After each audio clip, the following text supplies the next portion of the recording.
कीर्ति निधि पांडे जी आपके पास आ रहे हैं, जो आपके राष्ट्रीय अध्यक्ष जिन कवायदों में भी लगे हुए हैं, लालू जी से मुलाकात हुई, अन्य विपक्षी दल जो हैं उनसे बात हो रही है, जो आपका राष्ट्रीय अधिवेशन है वो बंगाल में होगा, निश्चित तौर से ममता जी के गढ़ में हो रहा है।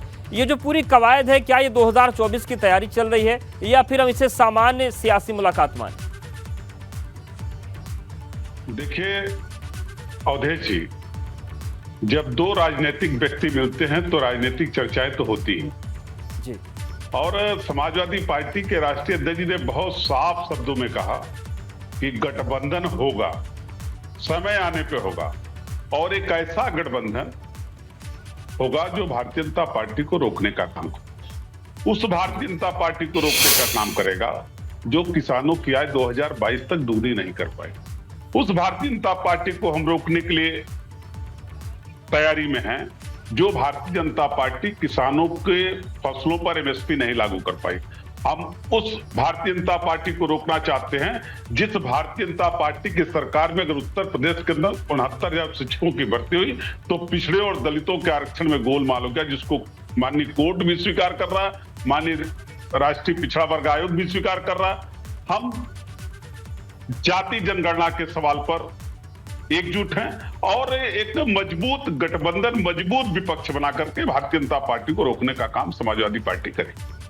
ठीक है राजेश चौधरी जी, और खुलकर सपा के नेताओं की बात करें या अन्य विपक्षी दलों की बात करें, सबका एक ही एजेंडा है कि बीजेपी को रोकना है। ये जो कई मोर्चों पर रणनीतियां बन रही हैं, इससे निपटने के लिए तैयार हैं आप लोग? देखिए, सब नकारात्मक राजनीति करने वाले लोग हैं, इनका कोई एजेंडा नहीं है। केवल एक एजेंडा है कि किसी भी तरह से सत्ता हासिल कीजिए और सत्ता की मलाई चाटने का काम करिए, दूसरा कोई इनके पास एजेंडा नहीं है।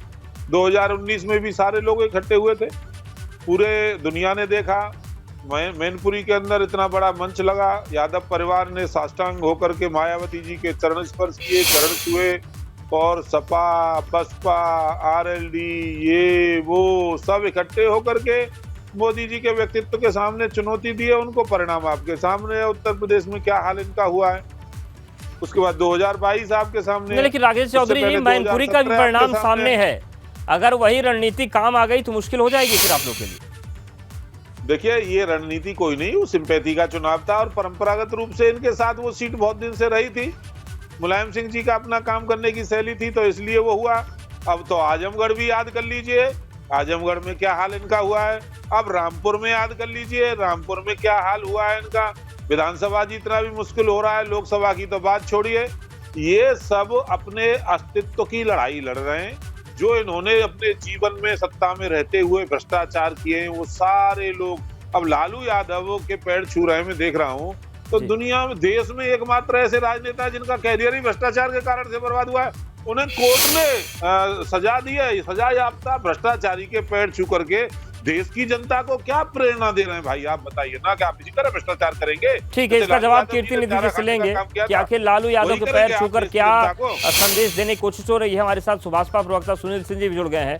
सुनील जी, जो पूरी कवायदें चल रही हैं, पूरा समीकरण शुरू हो गया है, गणित शुरू हो गया है, सुभाषपा कहाँ है? 2024 के लिए आप लोग की कुछ तैयारी है या शांत बैठे आप लोग? देखिए, नमस्कार सबसे पहले तो आपको। जी नमस्कार।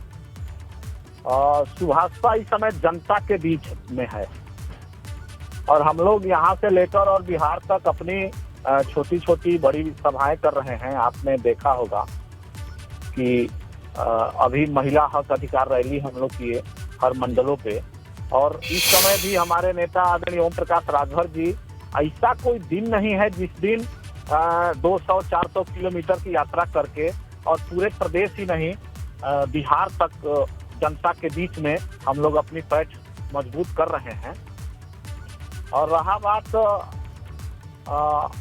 हम लोगों का, तो हम लोग जनता के साथ जो मुद्दे हैं उनके साथ उनको जगाने का काम कर रहे हैं।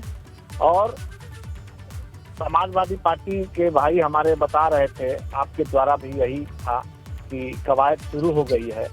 कवायद तो हमेशा हम लोग शुरू किए रहते हैं, हर वक्त हम जनता के बीच रहते हैं। अभी हम लोग घोसी में हैं, राष्ट्रीय प्रवक्ता अरुण राजभर जी के साथ में हम लोग हैं, और जनता के बीच में जाके उनके सुख दुख में हम लोग शामिल होते हैं, उनकी बातों को हम लोग समझते हैं और जो जमीनी स्तर के मुद्दे हैं उनको हमारे नेता आदरणीय ओम प्रकाश राजभर जी सड़क से लेकर सदन तक उठाते हैं।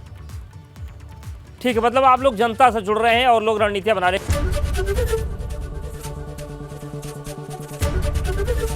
एबीपी गंगा, खबर आपकी, जुबान आपकी।